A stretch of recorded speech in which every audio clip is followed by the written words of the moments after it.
வானதி நாளைக்கான ப்ரெடிக்ஷன் பார்த்தலாம். விஜய் விடுதலையானதை பார்க்குறக்கே ரொம்ப சந்தோஷமாக இருக்குது. At the same time Kaveri கண்ணில் இருந்த அந்த கவலையை பார்க்குறக்கு ஒரு மாதிரி பக்குன்னு தான் இருக்குது. காவேரி எந்த விதமான கன்ஃபியூஷனும் ஆகக்கூடாது. காவேரி எந்த விதத்துலையும் விஜய் விட்டு பிரியருக்கு யோசிக்கவும் கூடாது. வெண்ணிலா வந்து இவங்க 2 பேர்த்தையும் புரிஞ்சுக்கிட்டு விஜய்க்கு காவேரி தான், காவேரிக்கு விஜய் தான் எல்லாமேங்கிறது வெண்ணிலா கம்ப்ளீட்டாக அண்டர்ஸ்டாண்ட் பண்ணிவிட்டு அவங்க லைஃப்லேருந்து வெளியில் போயிடணும்னு நினைக்கிறவங்க கண்டிப்பாக நம்ம வீடியோக்கு லைக் பண்ணிக்கோங்க. எஸ்பெஷலி விகா ஃபேன்ஸ் கண்டிப்பாக நம்ம வீடியோக்கு லைக் பண்ணிக்கோங்க. கோர்ட்டில் பார்த்தீங்கன்னா ஜட்மெண்ட் எல்லாமே விஜய்க்கு சாதகமாகவே இருக்காது. எல்லாமே விஜய்க்கு எதிராக திரும்பிடும். அந்த டைமில் பார்த்தீங்கன்னா ஜட்ஜும் வந்துட்டு பனிஷ்மெண்ட் கொடுக்கறதுக்காக கோர்ட்டில் வந்து ஸ்டார்ட் பண்ணுவார். அந்த டைமில் கரெக்டாக வந்து காவேரி உள்ளே என்ட்ரு ஆயிடுவாங்க. எக்ஸ்கியூஸ் மீ சார் அப்படின்னு சொல்லிட்டு உள்ளே வரும்போது, நீங்கள் யாருமா, உங்களுக்கு என்ன இங்கே வேலை, என்ன சொல்ல வரீங்க அப்படின்ற மாதிரி கேட்க, இந்த கேஸில் முக்கியமான எவிடன்ஸை நான் தான் கூட்டிகிட்டு வந்திருக்கேன். எவ்வளோ பிரச்சனைக்கு அப்புறம் இங்கே வந்திருக்கோன்னா அதுக்கு நிறைய ஸ்ட்ரகிள்ஸ் இருக்குது. நான் கொஞ்சம் யாருங்கிறத எக்ஸ்பிளைன் பண்ணிக்கிறேன் அப்படின்ற மாதிரி காவேரி அவங்கள பற்றி சொல்லுவாங்க. நான் தான் இங்கே நிற்கிறாரில்ல விஜய், அவரோட ஒய்ஃபு. ஸோ விஜய் மேலே போட்ட எல்லா குற்றச்சாட்டுமே தப்பானது. இந்த கொலைக்கு எல்லாத்துக்கும், கொலை முயற்சிக்கு எல்லாத்துக்குமே காரணம் இந்த பசுபதி மட்டும்தான். இது எல்லாத்தையுமே மேனிப்புலேட் பண்ணி எல்லா பிரச்சனையுமே வந்துட்டு விஜய் மேலேயும் என் மேலேயும் திருப்பி விட்டுட்டு அந்த ஆள் பாட்டுக்கு சந்தோஷமாகவும் சுதந்திரமாகவும் சுற்றிக்கிட்டு இருக்கான். ஒரு கெட்டவருக்கு வந்து எந்த விதமான தண்டனையும் கொடுக்க மாட்டீங்க, சத்தியம்தான் எப்போவுமே வெல்லுங்கிற நம்பிக்கையில் தான் நீங்கள் வந்திருக்கேன் சார். கண்டிப்பாக நீங்கள் எவிடன்ஸை வச்சுட்டு வேலிடேட் பண்ணி அதுக்கப்புறமா தண்டனை கொடுங்க அப்படின்ற மாதிரி சொல்ல, உடனே ஜட்ஜு சொல்லுவாங்க, நல்லவருக்கு ஒருத்தருக்கு வந்து தண்டனை கொடுக்கறது கட்டாயம் நடக்காத ஒன்று. அந்த மாதிரி வந்து இந்த கோர்ட் பண்ணிடாது. இங்கே என்னம்மா எழுதியிருக்காங்க, வாய்மையே வெல்லுன்னு தான் எழுதியிருக்காங்க. உங்கள் மேலே தப்பில்லை, அதுக்கான ப்ரூஃப் எவிடன்ஸ் வந்து நீங்கள் சப்மிட் பண்ணிங்கன்னா கண்டிப்பாக வந்துட்டு நீங்கள் நிச்சயமாக வந்து வெளியில் வந்துடலாம். இதில் எந்த விதமான நம்பிக்கையும் இல்லாமல் இருந்துச்சுன்னா தயவு செய்து அதை மாற்றிக்கோங்க. கோர்ட்டு மேலே முதல்ல ஒரு அவநம்பிக்கை இருந்துச்சுன்னா அதை மாற்றிக்கிட்டு உங்கள் எவிடன்ஸ் என்னவோ, என்ன ப்ரூஃபோ அதை சொல்லுங்கள். நீங்கள் என்ன சொல்ல வரீங்க, ஆனால் உங்களோட இதை வந்து எடுத்துக்க முடியாது. ஏன்னா ஒரு அக்யூஸ்டோட பிளட் ரிலேஷனில் இருக்கவங்களோ இல்லை வந்து அவங்க ஃபேமிலியில் இருக்கவங்களோட ஒரு ப்ரூஃபையும் எவிடன்ஸையும் கண்டிப்பாக அக்செப்ட் பண்ண முடியாது அப்படின்ற மாதிரி சொல்ல, நான் சொல்ல வரது நீங்கள் கண்டிப்பாக அக்செப்ட் பண்ண மாட்டீங்கன்னு எனக்கு நல்லாவே தெரியும் சார். என் மாமாவும் சரி, நிவின்ற என் ஃபேமிலியில் இருக்கவங்களும் சரி, எல்லா எவிடன்ஸையும் வந்துட்டு இந்த பசுபதிக்கு எதிராக கலெக்ட் பண்ணிக்கிட்டு தான் இருக்காங்க. பட் அவங்களால முடியல. ஏன்னா அந்தளவுக்கு அந்த ஆள் ஸ்மார்ட்டாக ப்ளே பண்ணிக்கிட்டு இருக்கான். இப்போ வந்து பல தடங்களுக்கு அப்புறம், பல பிரச்சனைக்கு அப்புறம் நான் வெண்ணிலாவையே நேரில் கூட்டிகிட்டு வந்திருக்கேன் அப்படின்ற மாதிரி சொல்ல, வெண்ணிலாவா, எங்கே அவங்கள காட்டுங்க, உள்ளே வர சொல்லுங்கள் அப்படின்ற மாதிரி கேட்க, உடனே உள்ளே வெண்ணிலா என்ட்ரு ஆவாங்க. உடனே எல்லாரும் பேசிப்பாங்க, இந்த பொண்ணு தான் வந்துட்டு கொலை முயற்சி வந்து செய்யப்படுறதுக்காக தூண்டப்பட்டவங்க. இது யாரும் என்னங்கிறத கண்டிப்பாக யாருனாலையும் சொல்ல முடியாது. ஒருவேளை இந்த பொண்ணே உண்மையை சொல்லிடுச்சுன்னா, உண்மை நடந்தது என்னவோ அந்த பொண்ணை எக்ஸ்பிளைன் பண்ணுச்சுன்னா கண்டிப்பாக இந்த கோர்ட்டில் வந்து யார் குற்றவாளி யார் நிரபராதிங்கிறது கண்டிப்பாக தெரிஞ்சிடும்.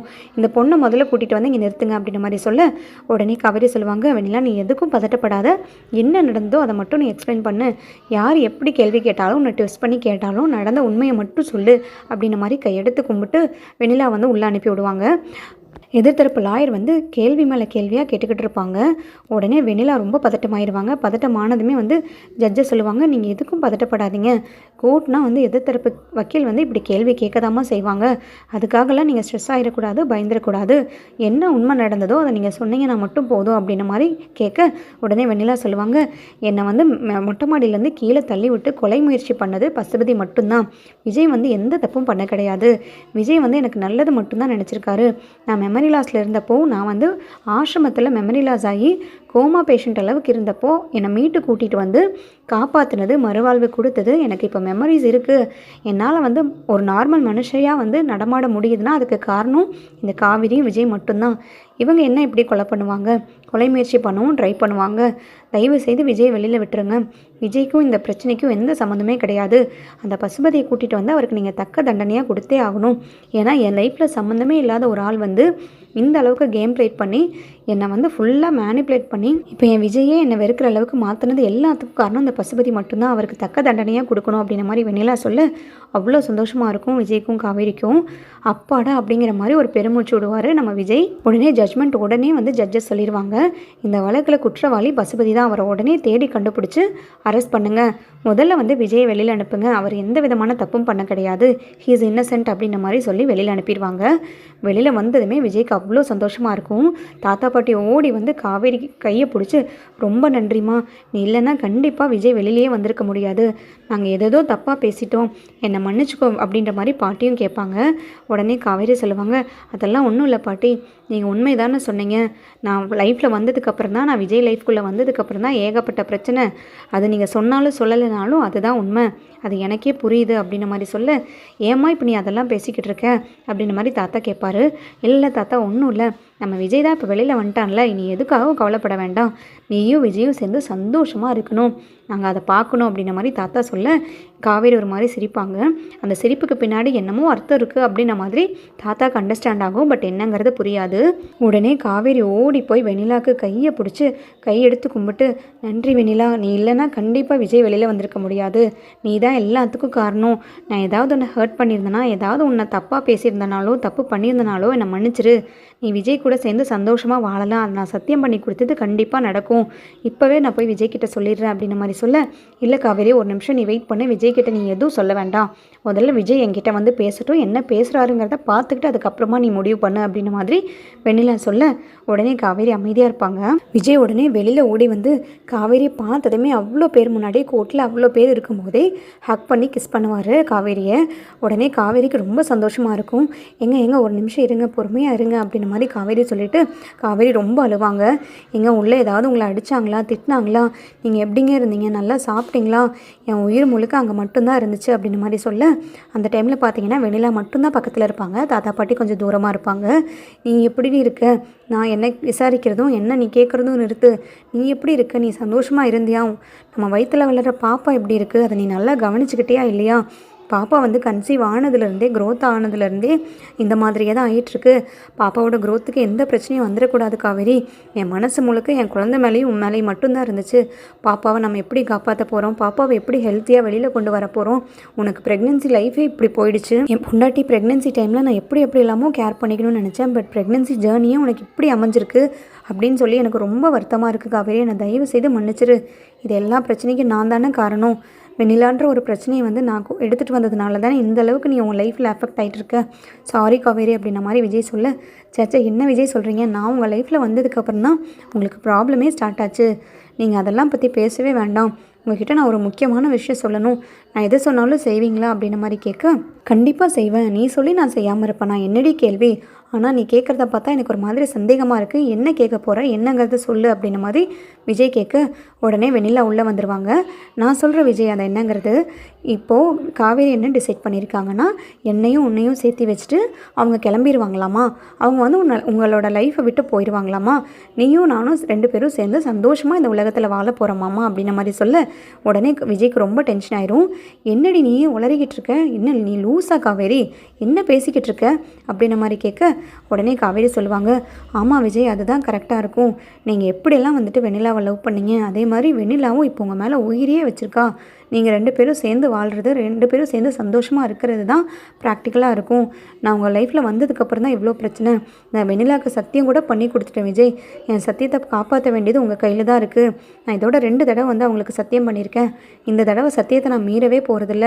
தயவு செய்து நீங்கள் வெண்ணிலாவை ஏற்றுக்கோங்க, வேறு எதை பற்றியும் யோசிக்காதீங்க அப்படின்ற மாதிரி சொல்ல, என்னை காமெடி பண்ணிகிட்ருக்கியா காவேரி, உனக்கு கொஞ்சமாவது சென்ஸ் இருக்கா?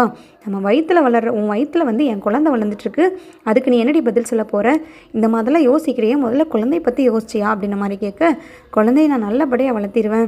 நானும் நீங்களும் சந்தோஷமாக இருந்ததுக்கான சாட்சி நம்ம குழந்தை. அந்த குழந்தைய எப்படி வளர்க்கணுமோ, நீங்கள் எப்படி வளர்ப்பீங்களோ அதுக்கு மேலே ஒரு மடங்கு என்னால் வளர்த்தி காட்ட முடியும். அந்த ஒரு தைரியத்தையும் அந்த ஒரு சப்போர்ட்டையும் கடவுள் எனக்கு கொடுத்தா மட்டுமே போதும். குழந்தைய பற்றி நீங்கள் கண்டிப்பாக கவலைப்பட வேண்டாம் விஜய்.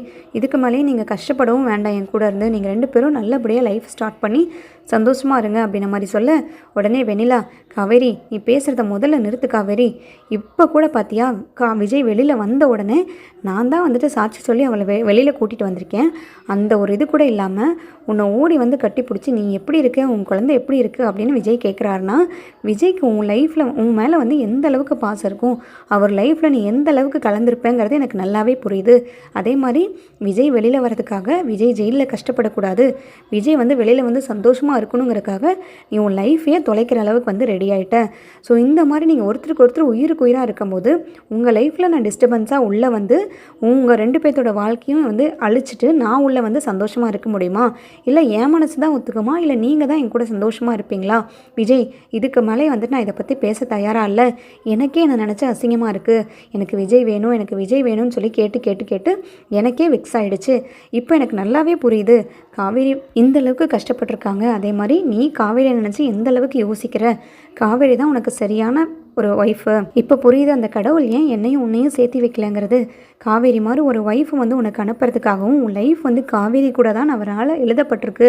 கடவுளால் எழுதப்பட்ட ஒரு லைஃப் தான் கண்டிப்பாக எல்லாத்துக்கும் கிடைக்கும்.